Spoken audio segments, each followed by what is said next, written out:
The three key economic issues of 2020 here in the United States. The first one, the so-called great economy. Mr. Trump says the economy is great. He says it almost every day. The Republican Party echoes him, as they do virtually everything he says, also every day. That might not be much of a surprise. He is the incumbent. He needs the economy to be thought of as great because he's running on that. He hopes to be reelected.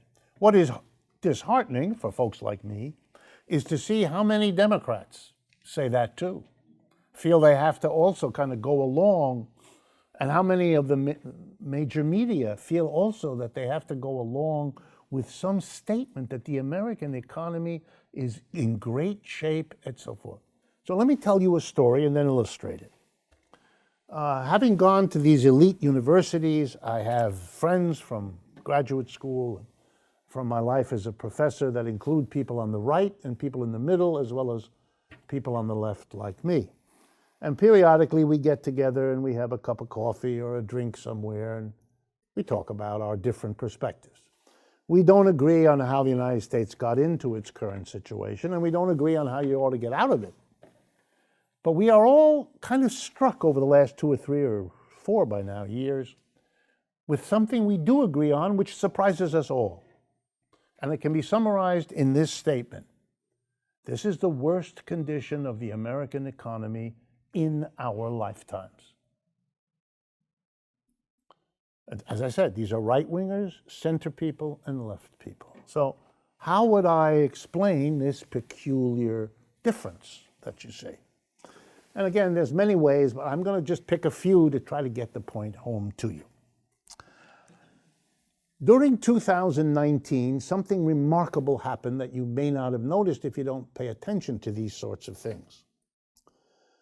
In the years since the crash of 2008 and 9, the United States government, led by both the Treasury and the Federal Reserve, were so frightened that the crash of 2008 and 9 would bring a general depression, kind of like the crash of 1929 brought in the 1930s, that they took extraordinary steps, which you will remember, to prevent that from happening.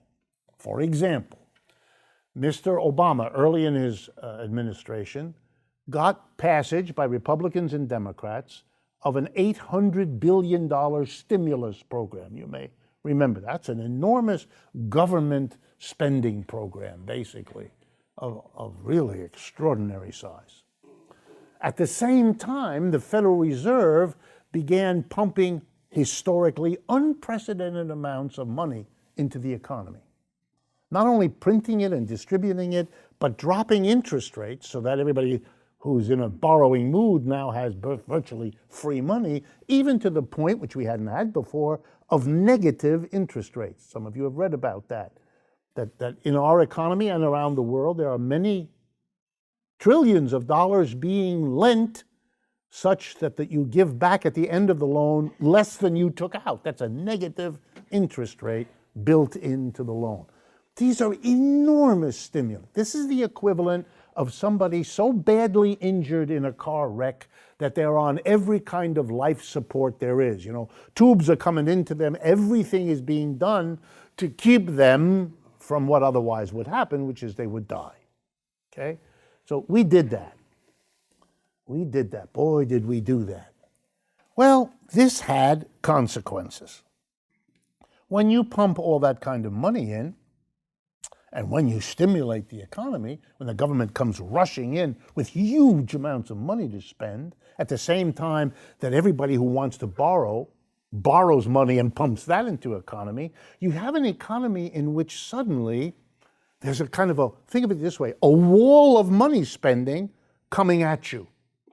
Now, in a private capitalist economy where we allow private enterprises to do whatever they want, every business has a moment of truth.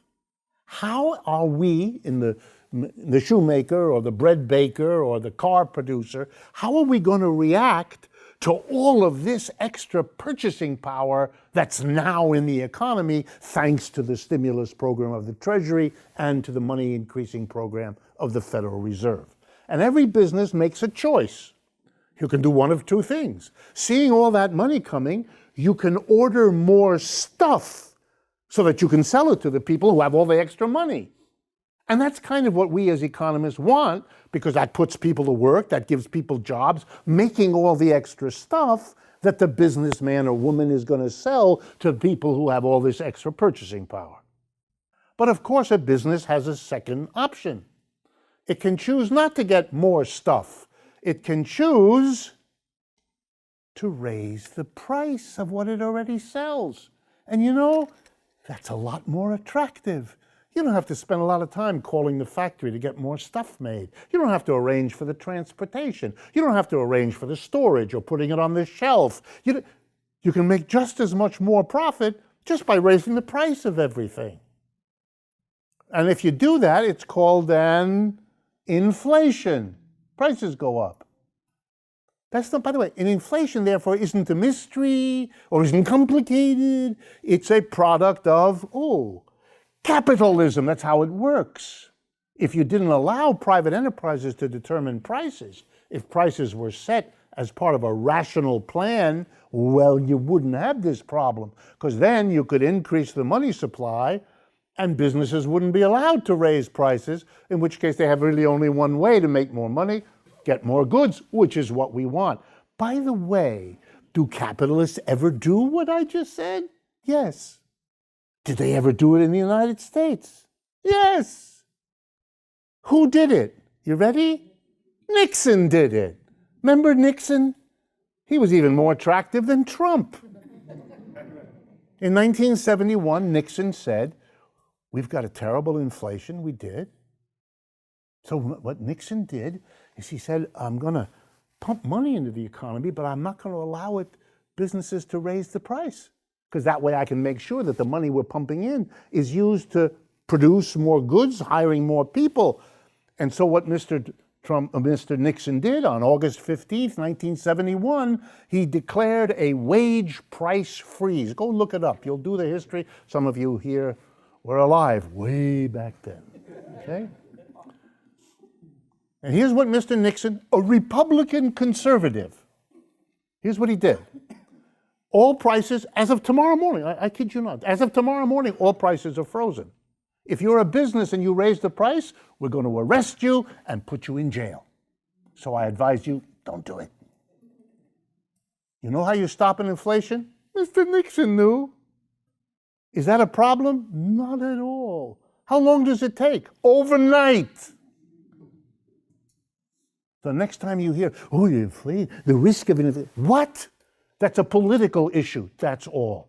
There's no technical problem, there's no economic problem. And if you hear someone say that to you, talk to somebody else, because you're being hustled.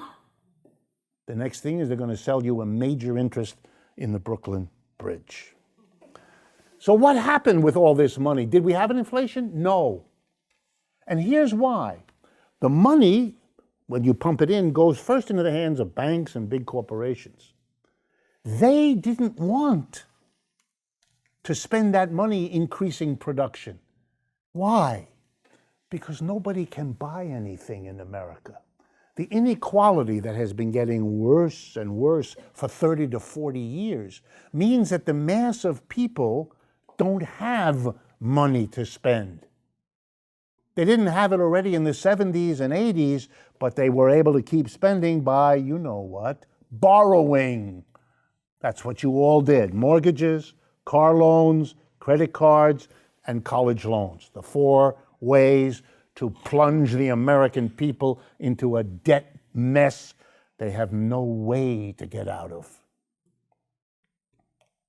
But you run out. 2008 showed us you can't keep having more debt if your underlying wage isn't going anywhere, which it wasn't. So where did all the money go? It didn't go into producing goods. It didn't go into buying goods. It went into another place where people with a lot of, there we go. It went into the stock market, where the inflation is spectacular over the last 8. No mystery, we have an inflation. It's just not where you're sitting. You You don't have to pay higher prices, that's the good news, and you don't get higher incomes, that's the bad news. Unless you happen to have stocks, in which case, whoosh, they went off the chart. And 2019 was exceptionally good that way. 27% increase in the stock market in 1 year, very nice. If you are a person who has a lot of stock, your wealth went up by 29%. I won't embarrass you by asking you to look into your own financial situation and ask whether your finances went up by 29% over last year. That's a third in 1 year, third more wealth. So who's happy in this economy? People in the stock market, right? The top 5% of people in the stock market own all the stocks that matter. I know you own 6 shares of something your grandmother left you, but we all know what that means. It's very pleasurable to look at, but it doesn't count in your finances, does it? And for most of you, that's true of your pensions as well. The stocks are owned by so a tiny number of people did really well. That tiny number are the people who own the newspapers, who own the television stations, and they're the ones who are celebrating a great economy because for them, it was. But that's not a great economy for the people. That's a great economy for a very small minority of the people. Number 2, unemployment. You've been told, because that's the only other statistic Mr. Trump has. He has the stock market and he has unemployment. After that, he runs out.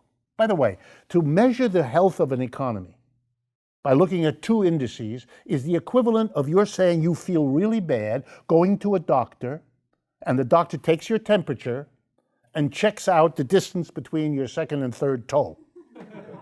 Those are 2 indices, and they're interesting.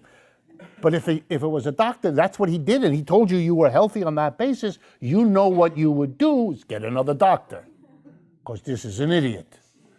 A president or a party that tells you there are 2 wonderful statistics, the unemployment rate and the stock market, and doesn't tell you about anything